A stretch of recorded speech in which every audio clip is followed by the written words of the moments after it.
Hi friends అందరికి, నేనేం చేస్తున్నాను చూస్తున్నారా? ఏం చేస్తున్నా?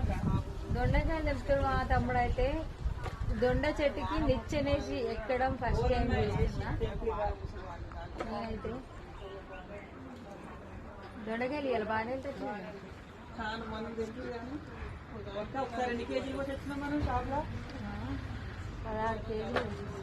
16 ఒకసారి, 10 ఒకసారి, 8 ఒకసారి. అంటే ఈ చెట్టు పెట్టిన కొత్తలు అనమాట. అన్ని కాయలు కాయ తింటారు ఉంటుంది. అయినా కాలం కాకపోయింది. దొండకాయలు తెంపే విధానం చూస్తే నవ్వుకుంటారు ఇప్పుడు. అవి ఈ గోరెంటాకు కాయలు కూడా వండుకునే తింటే బాగుంది. మస్తు వెళ్ళి మాట కరపాకు కాయలు ఇంకా మస్తు. ఈ చెట్టు మీద, ఆ చెట్టు మీద, అన్ని చెట్ల మీద ఉన్నాయి. ఓ తినేసి